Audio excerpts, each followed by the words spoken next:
Hola, bona tarda, benvinguts, benvingudes. Dic Francesc Salgado i soc l'alter ego de l'Ester Lázaro, que hauria d'estar aquí i que excusa la seva assistència per estar a Madrid a les condicions laborals insuportables i insufribles i m'envia a mi. Jo dic que sí a tot, sempre, i aquí estic improvisadament amb unes 36 hores de saber que acabaria avui aquí a les 6 de la tarda. Llavors, és un plaer, aviam, Juleta, presentar aquesta memòria col·lectiva i dramatúrgica contemporània, és una trobada, manuscrit, i ho votaré encantat, que s'emmarca dins de les activitats de difusió social del projecte de recerca del nou teatre polític amb l'escena catalana, valenciana i balear de l'any 2000 al 2023, Memòria, Realitat i Gent. Es tracta d'un projecte impulsat des del Centre de Recerca al CRAE en arts escèniques de la Universitat Autònoma de Barcelona, que reuneix un equip d'investigadors, que els coneixem tots, i investigadores de diverses universitats dels països catalans que tenen aquí l'espai per crear. En aquest marc, la recerca analitza com el teatre polític contemporani ha abordat en les darreres dècades tres grans eixos. La memòria col·lectiva, que realitza episodis traumàtics del passat, la realitat social, que serà la segona de les trobades, que connecta el teatre amb els conflictes del present, i el gènere, que ha incorporat noves veus femenines i una mirada crítica sobre el sistema patriarcal. L'objectiu del projecte és oferir eines per pensar i entendre aquestes pràctiques teatrals, donar a conèixer autors i companyies, en aquesta sessió en què veurem una petita mostra, i afavorir el diàleg entre l'escena acadèmica i el sector teatral, fet que explica la col·laboració amb el projecte Femen i el Sala Berger amb aquesta activitat que ha tingut una relació al llarg de l'any passat. Precisament amb aquesta línia, la sessió Memòria Col·lectiva de Dramatúrgia Contemporània vol ser un espai de diàleg i conversa entre dramaturgs, investigadors i investigadores de les arts escèniques al voltant de la memòria històrica i dels processos creatius amb el teatre actiu. Començarem amb una primera dissertació a càrrec de Miguel Salzano, catedràtic amb permís de la tecnologia i les connexions, catedràtic del Departament de Filologia Catalana de la Universitat d'Alacant i professor d'estudis teatrals i literatura comparada. És especialista en el teatre català de la memòria, tema al que ha dedicat nombrosos treballs i del que avui en parlarà a la seva introducció dient, diu ell, 4 notes. Quan vulguis dir ell, pots començar la teva dissertació si ens sents. Has d'activar el so, Biel. Estava dient que això serà una exposició, bona tarda, abans que res, és una exposició a 4 mans perquè el Jordi m'ajudarà a anar passant les diapositives. Agraït per la confiança i per la invitació i intentaré cenyir-me al temps que se m'han assignat. Aquí a la primera diapositiva hi ha el meu correu electrònic, si després hi ha algú que tingui alguna consulta, doncs es pot adreçar i ja li contestaré. Jo parlaré sobretot des del punt de vista de la literatura dramàtica i de com tot això encaixa en el que és la memòria democràtica, que jo dic de memòria democràtica, i no entrarem en el que és l'escriptura dramàtica ni altres qüestions de dramatúrgies, etc. Però anem passant. Jordi, en voler. Jordi? Sí, Això són els quatre punts que, en la primera diapositiva, són els 4 punts que desenvoluparé i ara anem a la següent i començarem pel mateix concepte de memòria col·lectiva. Clar, jo parlo de memòria democràtica i escena teatral. S'ha parlat entre la història i la memòria, se parla de que si és individual, si és col·lectiva, la història és una cosa i la memòria és una altra cosa i convé no perdre-ho de vista. Entre la història i la memòria hi ha un espai també per a la creativitat, per dir-ho d'alguna manera. Alguns en diuen memòria històrica i s'enfronta a memòria democràtica. Què és el que hem de creure? Clar, el problema és que la memòria històrica remeta, per exemple, a espais de memòria. Quan parlem del carrer Lepanto, o de Trafalgar, o Bailén, o el Bruc, estem parlant d'una certa memòria històrica. El que no podem oblidar tampoc és que el franquisme també va fer una memòria històrica, va fer la seva memòria històrica. Quan parlem de l'Alcázar, el Valle de los Caídos, o les estàtues eqüestres, o les creus de la Victòria, o l'avenida de José Antonio, del general Mola, de Calvo Sotelo, etc., ells ja van fer les seues exhumacions i la reparació que van fer d'aquestes víctimes de la violència republicana o de la contesa de la Guerra Civil, etc. Hi ha un altre aspecte que a mi m'ha cridat especialment l'atenció, i és la narrativa divisionària. Potser alguns ignoren que encara no hi ha exhumacions de les fosses comunes a la península Ibèrica, però sí que hi ha exhumacions dels divisionaris de la divisió azul a Rússia. Per tant, és una doble qüestió de que parlem de memòria històrica quan els governs del PP sí que han finançat exhumacions a Rússia, però no han finançat exhumacions a la península Ibèrica, per dir-ho d'alguna manera. Clar, el tema de la memòria, no sé si vaig molt de pressa, però bé, la memòria col·lectiva és un concepte que darrerament en els últims 20-30 anys està sent qüestionat, perquè si la memòria és individual o col·lectiva, o si això és una creació de holdbacks a mitjans del segle XX i s'està revisant. Per exemple, Todorov proposava d'una memòria exemplar. O en Argentina es parla també d'una memòria completa. O a Alemanya, enfront de la postmemòria, s'ha parlat a Alemanya de la memòria cultural. La memòria cultural. Rosberg és un professor nord-americà que treballa a partir també del final, de les conseqüències de la Shoah o de l'Holocaust, sobretot en l'actualitat, en relació als jueus i als palestins, parla de la memòria multidireccional. O, per exemple, Ricard Vinyes últimament ha parlat de memòria pública. Vull dir, és un debat que està ahí. Com n'hem de dir d'esta memòria? Hem de dir memòria històrica, n'hem de dir memòria democràtica, n'hem de dir memòria col·lectiva. Bé, jo utilitzo el sistema de memòria democràtica, però ja he dit que el franquisme també va fer la seva memòria històrica, per dir-ho d'alguna manera, que no tenia res de democràtica. Per això, a l'hora de reivindicar les lluites per l'establiment de la Segona República, per el que és el retorn de la democràcia, etc., jo preferís memòria democràtica. Clar, això té a veure amb el que són les polítiques de memòria. En el segle XX, els diversos països han desenvolupat polítiques de memòria. En el cas concret de Catalunya, i és una primera institució, està el Memorial Democràtic de la Generalitat de Catalunya, que ja es diu democràtic. El govern socialista de Zapatero va fer la llei 52 de 2007, que encara que és una llei que té un títol molt llarg, tot el món diu que és la llei de memòria històrica. No se'n diu de memòria històrica, però el concepte ha triomfat. La llei de l'any 22, ja de Pedro Sánchez, del govern socialista de Pedro Sánchez, ja se'n diu llei de memòria democràtica. Per tant, aquí, d'alguna manera, ve a convergir amb el que ja plantejava el Memorial Democràtic de la Generalitat de Catalunya. Per tant, i són els que s'encarreguen de les polítiques de memòria, és a dir, de com, diguem-ne, estudiar i fer balanç d'aquella memòria traumàtica durant un període concret, etc. La memòria, per tot això, la memòria sociopolítica és política. I en aquests moments, ens trobem en allò que un historiador francès, Benjamin Estogà, quan parla de la memòria de la guerra d'independència o del passat colonial de França, parla que ens trobem en una guerra de memòries. Si vos fixeu en el que està passant en els parlaments del País Valencià o en les Corts Valencianes o a Mallorca o, per exemple, a Extremadura, com la dreta està, diguem-ne, imposant el seu relat, estem parlant d'una guerra de memòries. Amb la qual cosa, el teatre que s'ocupa de la memòria sociopolítica, és un teatre doblement polític, perquè el teatre ja en si, ja ho sabem, és un art polític, d'alguna manera. Doncs el que s'ocupa de la memòria és doblement polític. No sé si queda clar això de la guerra de memòries, però crec que ho vegem cada dia a les notícies segons va augmentant els governs de dretes i l'extrema dreta, etc. Passem?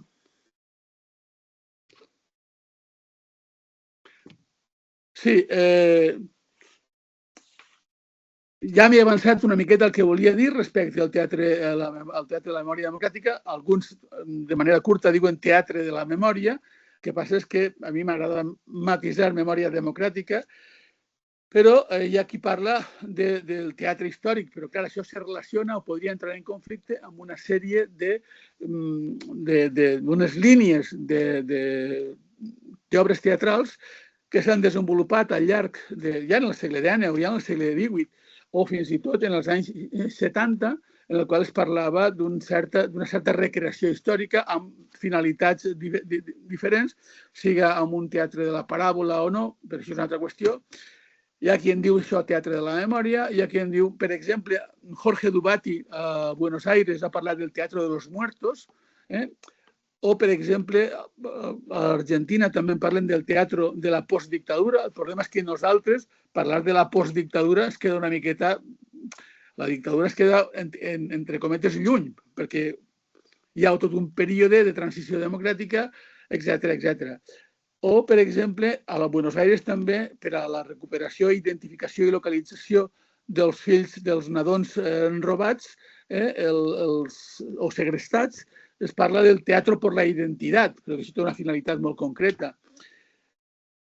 En la línia del que va plantejar José Antonio Sánchez i del que ha plantejat també Carles Batlle, es parla del teatre del testimoniatge, però que això ens duria a un altre tipus de plantejament.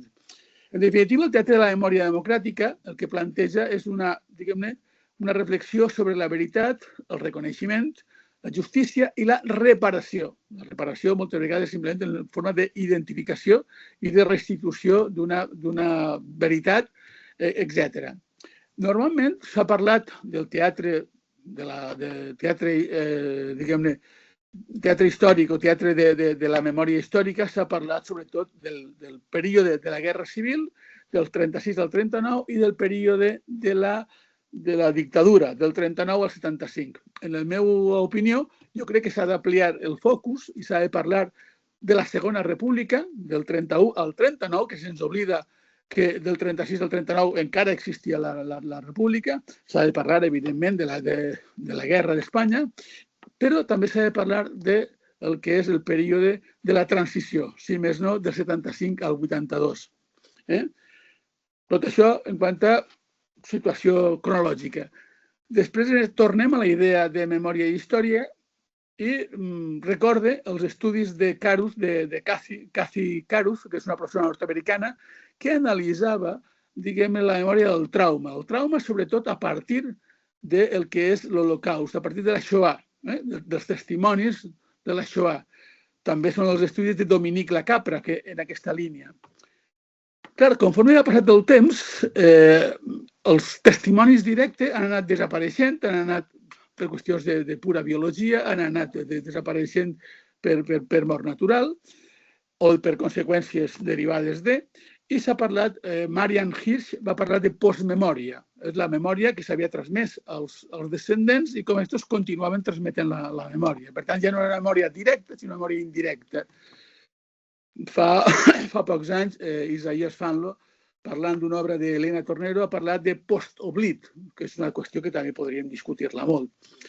Potser a mi m'interessa en aquest moment el que han desenvolupat a Alemanya Jan Assmann i Aleida Assmann, que parlen de la memòria cultural. És a dir, ells diferencien entre la memòria comunicativa, la memòria que transmeten els testimonis directes o els familiars directes, que això cada vegada queda menys perquè van desapareixent, i el que és la memòria cultural, és a dir, d'alguna manera relacionat amb les polítiques de memòria i el consens social sobre què va passar, quines van ser les víctimes, rehabilitar-les, exhumar-les, etc. Per tant, que és una mena indirectament de patrimonialització de la memòria en el sentit de com la societat assumeix aquest passat traumàtic.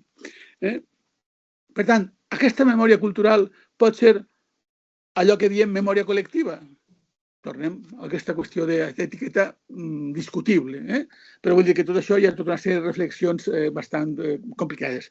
Continuem, per favor. Clar, estudis concrets. Clar, aquí podríem parlar de muntatges d'obres dramàtiques, de dramatúrgies, d'adaptacions, d'obres de dansa, per exemple. Jo em centré sobretot en la literatura dramàtica, que és l'única cosa que de quan en quan entenc. La resta són coses que poden entrar en altre tipus d'anàlisi. Crec que s'ha de tenir en compte també l'activitat editorial, una activitat editorial territorial, és a dir, tant el que edita Lleonard Montaner a Palma, com el que edita el Pagès a Lleida, com el que edita 3 i 4 a València, o Bromera, o Arola a Tarragona. És a dir, veure tota l'activitat editorial d'obres que s'editen, textos que arriben a la impremta, però que no tenen ninguna representació. No tenen ninguna, com a màxim, una lectura. Una lectura. Pel que fa al tema del teatre de la memòria històrica o el teatre de la memòria democràtica, a nivell de la literatura dramàtica espanyola, jo conec 2 tesis de doctorat. Una professora anglesa que la va fer la tesi a Salamanca i una espanyola que va fer la tesi a Alemanya. No recordo si a Bremen o no recordo quina ciutat. Potser hi ha alguna altra tercera tesi, hi ha una altra tercera tesi feta sobre el teatre del País Basc, però, clar, en el cas del País Basc arribem a un moment en què es produeix el tema de la lluita armada, etc., i entrem en una altra qüestió. Segurament hi ha alguna tesi més. Per a mi, les qüestions que em van començar a interrogar sobre aquest tema és el teatre de la memòria democràtica és el mateix el que es dona en una situació en un territori on no hi ha hagut un front de guerra, pot ser Mallorca, pot ser Galícia, que un territori que sí que ha tingut fronts de guerra. El cas de Madrid, el cas de Barcelona, el cas de València, etc. El teatre de la memòria democràtica és igual en gallec, és igual en català, és igual en castellà o en euskera. És una cosa que a mi sempre m'ha interessat i he intentat llegir i comparar obres. En català no conec cap tesi de doctorat, sobre aquest tema. Justament fa uns dies l'Elena Tornero em va dir que s'havia decidit a fer una tesi de doctorat sobre la literatura dramàtica de la memòria democràtica. Els estudis, sí que hi ha estudis de Josep Lluís Cirera, d'Enric Gallent, d'Antoni Nadal, de Martí Fons, d'Helena Baffery, d'Isabel Marcillas, de Francesc Foguet, tota una sèrie de Verònica Orazzi, Mariona Sorribas, Aymeric Rollet, Eva Saumell, i segurament molts noms que m'oblide, però són els articles, la gent que més o menys s'ha ocupat i s'ha interessat per aquest tipus de literatura.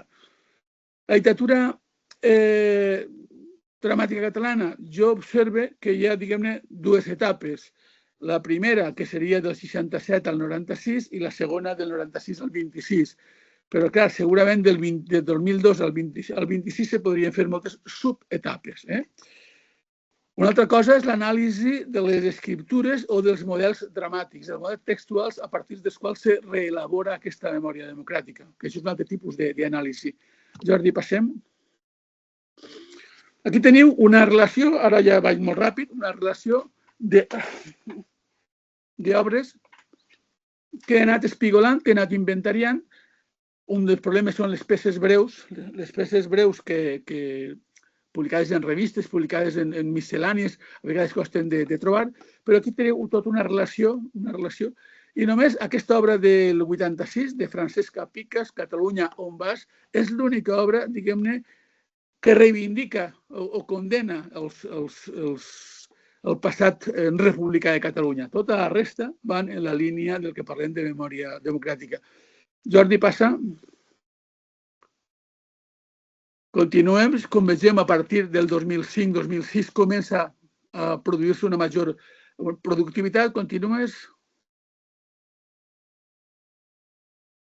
Tota una sèrie d'obres. Continues. Continuem. Així, jo crec que fins al 25, més o menys, hi ha unes 90 obres que jo hagi localitzat. No sempre he tingut accés o he pogut, perquè a vegades el que faig és a alguns dramaturgs demanar-los un PDF i ho lliig, o si ho localitza en una editorial, doncs ho compre, per a poder llegir el text i anar classificant-ho. Per tant, com vegeu, hi ha pràcticament un centenar d'obres. No vol dir que s'hagin estrenat, d'aquí que parlava de la part editorial. Continues, per favor. I aquí teniu un mapa que podem parlar de què parlen les obres, que és una classificació a veure de què parlen les obres. parla dels que més han insistit en este tipus de memòria. Aquí en la persistència me falta el Jaume Miró, que l'hauria de col·locar en aquesta primera classificació. Els que parlen de postmemòria a partir dels testimonis familiars, els jocs d'espills, hi ha el segrest i tràfic de nadons, els espectres, les fosses comunes, els que parlen de la presó, la guerra, continuem. Els homenatges a Emili Darder, a Teodor Garriga, a Josep Trueta, a Jordi Rubió, a Charlie Rivel, a Mario Elia Campmany, els homenatges en un sentit ample, o que prenen com a punt de partida un personatge històric concret. La repressió sobre la dona, que hi ha tota una sèrie d'obres. Els martiris, aquí tenim des de l'estudiant Enrique Ruano, el Lluís Companys, Aurelio Picornell, l'Antoni Benaiges, etc. Puig Antic, la memòria transgeneracional, les formes de repressió i exili. Aquí crec que em falta una obra de Joan Tomàs Martínez, els que parlen dels col·laboradors del franquisme, i algunes altres peces que podíem afegir en clau de farsa, parlar de la memòria però en clau de farsa. Aquí entraria Manolo Molins i entrarien alguns altres. Per favor, continues. Però, clar, tot això deixa de costat altres dramatúrgies possibles. Per exemple, el pas de la novel·la a l'escena, La plaça del Diamant, que ha passat a teatre, La pedra de Tartera, de la novel·la que ha passat a teatre, Quanta guerra, que ha passat a teatre, o els que van anar del cinema a l'escena, el cas d'Incerta Glòria. El testimoni memorialístic, com Un cel de plom, de Neus Català, Els darrers dies de la Catalunya republicana, els dietaris de Rovira i Virgili, La maternitat d'Elna, o els musicals Flor de nit, o alguns espectacles de dansa de Mercè Rodoreda. Vols passar, per favor? Ara ja ves passant.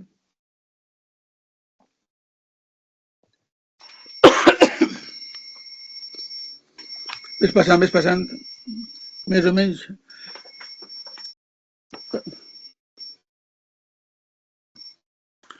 Ves passant. D'aquestes dramatúrgies és una altra línia de treball. Tot això és una altra línia de treball. I aquí teniu una bibliografia essencial. Què passa? Teniu una bibliografia essencial i amb això jo crec que acaba i m'ajuste al temps que m'havia assignat l'organització. Sé que he anat molt a pressa, sé que he anat moltes coses, però sobretot volia centrar en això que m'interessa, aquesta relació amb la història. No puc deixar de costat la història político-social i les reflexions sobre la memòria cultural o la memòria, les polítiques de memòria, per dir-ho d'alguna manera. Crec que els que estudien literatura dramàtica, per a poder parlar d'aquest tipus de teatre, hem de tindre en compte quins són aquests contextos i res més. Moltes gràcies per la vostra atenció i amb això queda a la vostra disposició per a consultes orals o per escrit amb el correu electrònic que teniu ahí.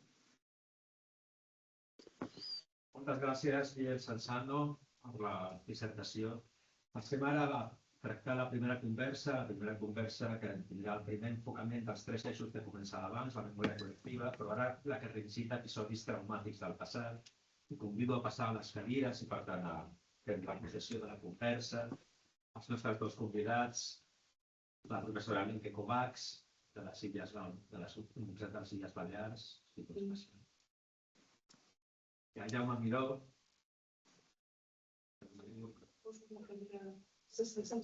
Ara ho provarem. Jaume, hauries d'activar el so. Sí? Em sentiu? Sí. Jaume, sents bé? Sí, més o menys bé. Un poc llunyana, però bé. Sí. 4 notes de què és cadascú, molt útils per a presentar-nos. El Jaume Miró és dramaturg i guionista balear, és autor d'obres de teatre sobre memòria històrica, com Diari d'una miliciana, Els llargs camins, o Mar de fons, i codirector del documental Milicianes. Ha rebut diversos premis i reconeixements al llarg de la seva trajectòria i s'ha concentrat bàsicament en obres de teatre. Triana Leudà de les Illes Balears, que és el fil conductor amb el treball de la professora titular Alenque Kovacs de Filologia Catalana i Lingüística General de la Universitat de les Illes Balears. Entre les seves especialitats es troben les arts escèniques i el teatre, des de l'època medieval fins a la contemporaneïtat. Moltes gràcies a tots 2 i podeu començar la conversa quan vingui a vos. Jo voldria començar amb un agraïment a aquesta data i a l'Alfabet per haver-nos expositat aquí aquesta data i també al Jensen Sal per aquesta presentació que ens ha fet i també al Jaume Miró per haver acceptat participar en aquesta taula rodona. I Àlex. La meva primera pregunta és que una part important de la teva obra, Jaume, gira al voltant de la memòria històrica o memòria democràtica, com podem dir. I què t'ha fet decantar-te per aquesta opció temàtica?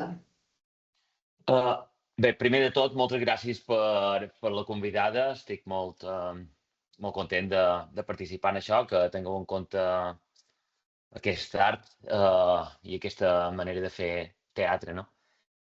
Contestant a la teva pregunta, Lenke,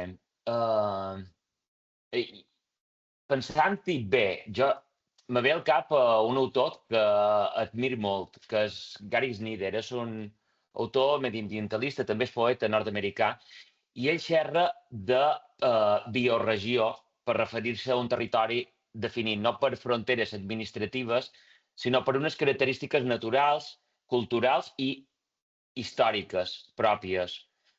La bioregió no és un mapa geogràfic, és un sistema viu i interconnectat. Hi ha el clima, el sol, l'ecologia, però també, i aquí és on Snyder em resulta més interessant, les formes de vida humana que han crescut en relació amb aquell entorn.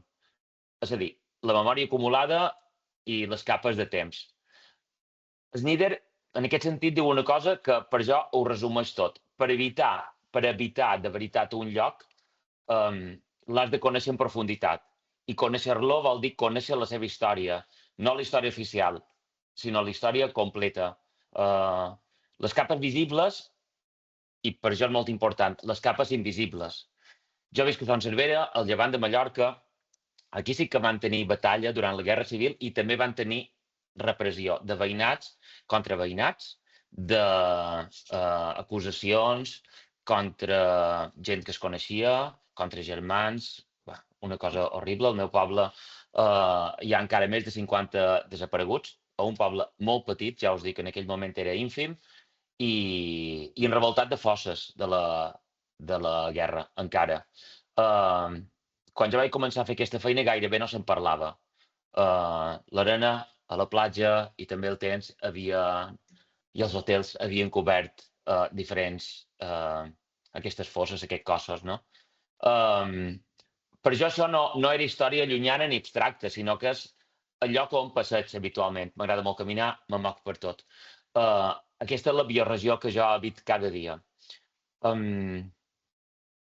El moment que per jo va haver un clic, és a dir, per aquesta opció temàtica, estic intentant contestar així en resum la pregunta, Lenke, va ser quan vaig trobar el diari de la miliciana com a net, un llibre ja publicat del pare Massot i Montaner, titulat El desembarcament de Bayo a la Guerra Civil a Mallorca, i on una jove d'aproximadament 20 anys, convençuda que anava a combatre la igualtat, va escriure un diari sobre el seu dia a dia. El diari acaba de manera abrupta, el 4 de setembre del 36, i queda aquest diari, i quedava aquest diari i una foto que vaig relacionar, perquè una foto feta quan les varen capturar, perquè la matinada del dia 5 de setembre elles i les seves 4 companyes van ser afusellades al cementiri de Manacor. A partir de la reconstrucció vaig fent una obra de teatre. Per què teatre? Perquè jo ja escrivia teatre, simplement. Va ser una història que em va copejar, que em va arribar, i que tenia una companyia, hi volia posar ordre, hi volia investigar, hi havia preguntes. La meva formació és la filosofia, per tant la meva formació és fer preguntes, intentar respondre-les o generar hipòtesis d'alguna manera, i així va ser com es va generar. En aquell moment vaig entendre, quan vaig escriure l'obra, dues coses. La primera, que la bioregió que jo habit, hi ha noms esborrats, hi ha històries silenciades. I històries silenciades que no són naturals, sinó que són construïdes.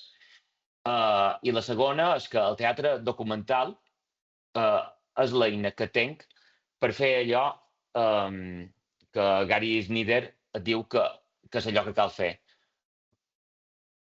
Conèixer el lloc de veritat. Habitar-lo de veres és això. Perquè hi ha una diferència entre viure un lloc i habitar-lo. Pots passar tota la vida en un territori sense conèixer-ne gaire les capes. Seria físicament. Com aquí a Mallorca hi ha moltíssima gent físicament, però que no l'habiten. La relació amb un lloc sense memòria, sense història i sense capes és això que fan. És a dir, converteixen un lloc en superfície. I el teatre documental, en aquest sentit, és l'antítesi del turisme. És l'acte d'enfrontar-te a les capes, de posar nom a allò que no en té i de tornar a la història, per jo, aquí pertany. Bé, en aquest sentit és això. Llavors, la pregunta que em fas, per què la memòria col·lectiva i històrica com a tema no és una opció temàtica, perquè és realment una condició per ser honest amb el lloc que habites, segons aquest concepte de bioregió que m'agrada pensar com que habit. Per tant, és com una necessitat que tu sents. En comparació a les primeres obres que havies creat, doncs es donen moments en què et trobes amb una foto, com en aquest cas en aquest diari de la Miliciana, o en el cas també dels llacs camins. Aquí són coses concretes que diuen aquí em sorgeixen una sèrie de preguntes, oi? Quines són aquestes preguntes que t'han sorgit arran d'aquestes obres que has creat?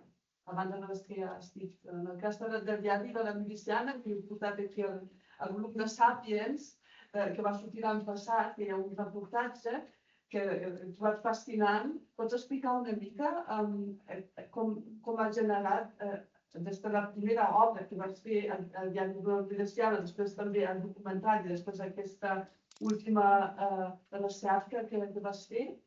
Podries explicar una mica? És a dir, vols que expliqui com el camí, com els tres moments, no?, que neix a partir de Diari de Miliciana.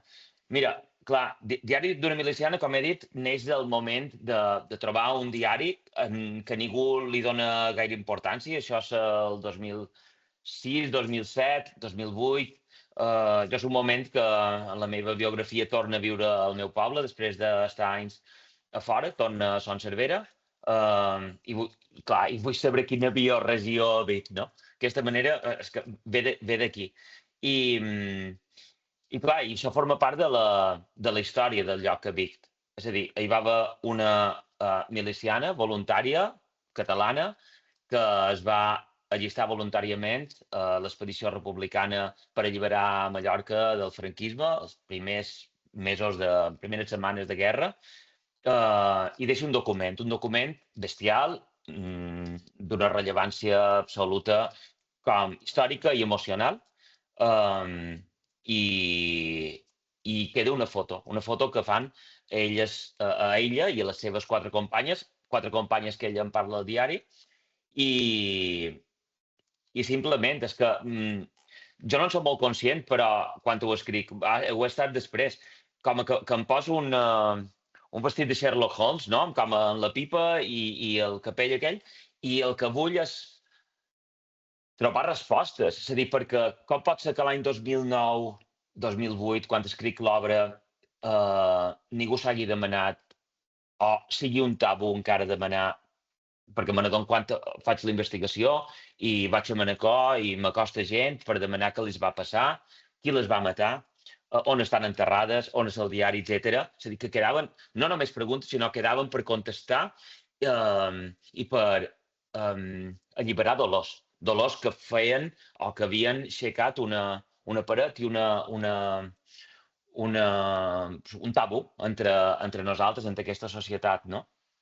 En aquest sentit, l'obra el que va generar va ser una mena d'acte ritual. És a dir, ja la primera setmana que una companyia molt jove que surt de la Universitat de Barcelona la munta i venen a fer com una gira a Mallorca, ens adonem que l'interès i l'expectació és enorme, que gent compareix com massivament i I l'acte de fer l'obra no és fer una obra, és un acte gairebé ritual. Això és la primera banda.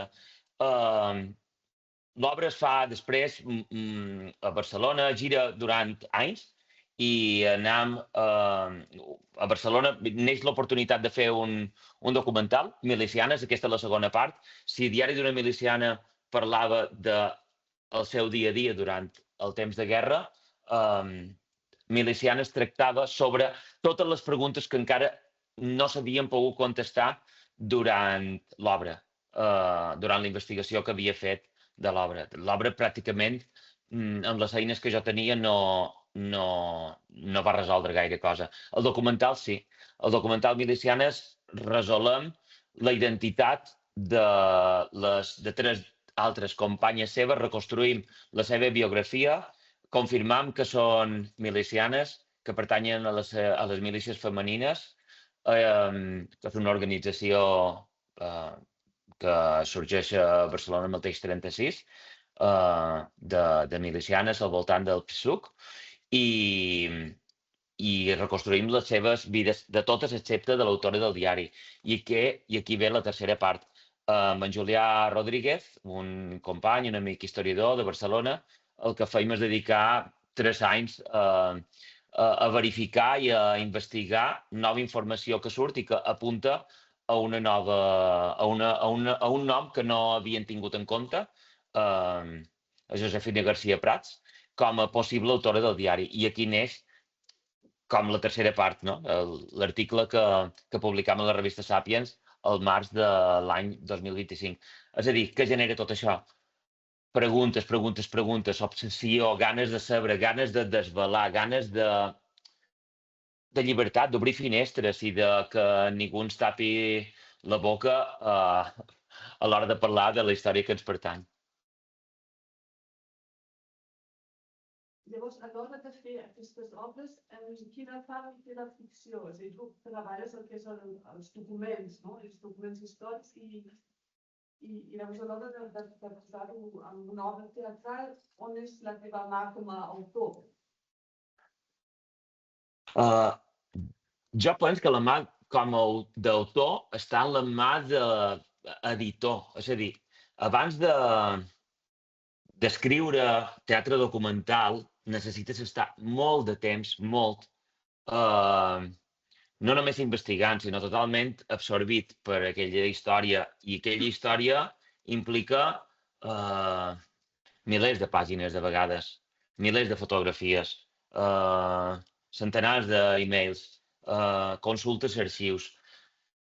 Implica saber-ho tot el possible del que estàs investigant, no? Abans d'escriure-ho. Quan tens tot això, què fas? Com ho col·loques? Com ho ordenem? I és aquí on apareix l'editor. És a dir, i quina és la part de ficció? Òbviament, des que una història real està traspassada a teatre, ja no és del tot real. Està modificada, està editada. Jo intento ser fidel a totes les fonts, sempre. I simplement les intent explicar el millor que puc o el millor que sé, perquè els espectadors s'enduguin una imatge o una noció o una informació clara i fidedigna d'allò que va passar. I llavors una altra pregunta perquè fa el context balear i la universalitat del teu teatre. I moltes de les teves obres parteixen d'un context molt concret, no? I llavors, com es fa perquè una història tan arrelada en el territori també connecti amb públics? Jo sé que les teves obres també han girat aquí per Catalunya, no? Llavors, com es fa? Què creus? Com és que han tingut aquesta resposta també tan positiva aquí, més enllà del territori de les illes? No te sabria explicar clarament. És a dir, jo penso que una història, independentment de si és verídica, documental, ficció, comèdia, dramàtica, el que sigui, és una història. Abans que tot és una història. I crec que els que escrivim teatre ens hem d'esforçar per contar-la bé. per intentar satisfer els espectadors. Ens devem a ells. O jo ho intent, com a mínim. Jo intento explicar bé una història, intentar com que la recerca m'apassiona, em mou, em du, em condueix, m'habita, clar, vull traspassar aquesta emoció i aquest sentiment i aquesta informació a l'espectador. De vegades ha sortit bé, però de vegades no ha sortit tant i crec que és això, és intentar contar-ho tot d'una història i contant on hi ha les ferides pendents, també els silencis que hi ha hagut, la restauració. Crec que també honrar, no? L'honra a les persones a les que la veu les va ser estirpada d'alguna manera i la vida també robada, no? Abans has fet esment del que tu consideres la funció ritual del teatre, no? Que creus que és molt important. Llavors, en cada funció que es fa, d'alguna manera el públic deu respondre d'una manera diferent, no? Deu ser molt... En cada lloc on es fa, es va fer una lectura dramatitzada, alguns de la memòria, però aquesta mateixa obra també es podria representar en altres llocs. Llavors, parla'ns una mica d'aquesta funció ritual en aquestes obres teves. Jo crec que és una de les funcions del teatre documental, per jo són dues. Una és la documentació, és la informació, és el mostrar la veritat dels fets, no? O mostrar el panorama complet de la nostra història. Però, per una altra, és sanar ferides, curar-nos, no? Guarir-nos com a comunitat, com a societat. I en aquest sentit, crec que per la meva experiència, sobretot parlant de la Guerra Civil, crec que quan hi ha ferides que no han curat bé, que no han tancat bé, i aleshores s'honra, és a dir, el teatre té un aspecte ritual, també en el seu origen, no? És un espai sagrat, el teatre. Anam a un lloc a fer un ritus de pas. I crec que, en aquest sentit, quan hi ha un tema que ha estat prohibit, que ha estat cancel·lat, que ha estat carregat d'una ferida, i aquesta ferida s'ha duit durant anys, i ha passat de família en família, que també és un silenci, no? Crec que el teatre té una funció alliberadora. I en aquest sentit, algunes obres de teatre documental de memòria històrica fan aquesta funció. Nosaltres vàrem fer del llarg camins Artà, que era el poble dels protagonistes, silenciats, perseguits. És a dir, perquè us faceu una idea, una mena d'Anna Frank en homes, que van estar tancats coves, a dins ximeners, visquent 5 anys, que quan van sortir no tenien ni veu i duien els cabells com per aquí. Clar, quan van poder contar aquesta història al seu poble, som molt conscients que no van fer una obra de teatre, van fer un acte ritual, un acte en el que fins i tot també hi havia una foto dels protagonistes que es van fer abans de que els perseguissin, alguns els afusellessin, alguns s'exiliessin i alguns s'amaguessin. Nosaltres el que vam fer en el programa Demà va ser repartir la foto d'ells, que era el programa Demà, per una banda la foto i per l'altra la informació de l'espectacle. Van fer que aquella foto que havia estat oculta durant dècades al fons d'un marc, d'una altra foto, d'una casa, amagat per una família, que va ser com els ho varen deixar per poder-ho mostrar en aquesta obra, i aquesta foto expandir-se, multiplicar-se, copiar-la i repartir-la entre el poble, és el mateix efecte que va aconseguir l'obra, no? I per les famílies i per la gent. El poble va incorporar aquell silenci, aquell dolor de tant d'anys a la seva història. És a dir, que Artà, per exemple, aquest poble en concret, es pogués veure d'una manera més completa i més real. I crec que és aquí que cura i que guareix i apareix la part ritual del teatre documental. No sé si m'he explicat. Ara per tancar només, tens algun tema potser de memòria històrica que tens al calaix o que tens ganes de... o algú que fes una obra, podries fer una obra de teatre, perquè m'imagino que també deu haver gent que se t'apropa i et diuen temes que podrien ser interessants, que podrien que donessis veu o que comencessis a esbrinar coses. Tens algun projecte? Ara mateix, de teatre de memòria democràtica, no en tinc. Crec que s'està fent molt bona feina per part d'historiadors, per part d'editors, de treure totes aquestes històries a la llum. Sí que tinc pendent de fer un petit article, però no és teatral, sobre el primer mestre represaliat i mort i assassinat del meu poble, que vaig com intentar reconstruir la seva història. No ho penso en termes de teatre, els temes que em queden pendents de memòria històrica. Sí que, o de memòria democràtica, sí que hi ha altres temes de memòria que he estat treballant darrerament i que són els que m'interessen. Per exemple, he escrit, a veure si l'any que ve l'aconseguim estrenar, la història de l'ocupació de l'illa de la Dragonera, que va ser una ocupació que es va fer l'any 77 per part de moltíssima gent per intentar evitar que s'urbanitzés. I és la dramatització, però també a través de teatre documental d'aquell moment, però també llançant preguntes sobre la crisi mediambiental que estan visquent.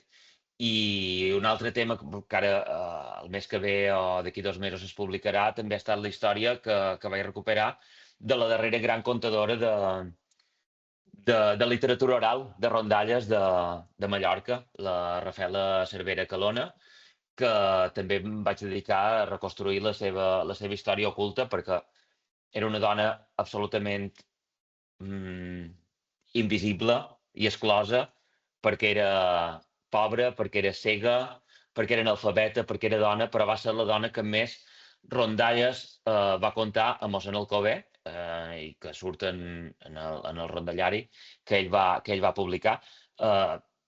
Aprofundint sobre ella vam descobrir que és la contadora de rondalles més important de tota la Mediterrània. Volia contar la seva història, el teatre era una gran excusa, volia que tingués un sentit de contingut i forma, que la forma teatral de la paraula dita, com ho feia ella, també tingués un sentit, i amb això he estat, i amb el darrer projecte que estic també és de recuperació d'un artista ocult, en Joan Vinyals, d'un autor de Barcelona, que espera aproximadament en un any haver-la estrenada en la meva companyia. Moltíssimes gràcies, Jaume. A vosaltres, gràcies, Lenca, i a tots.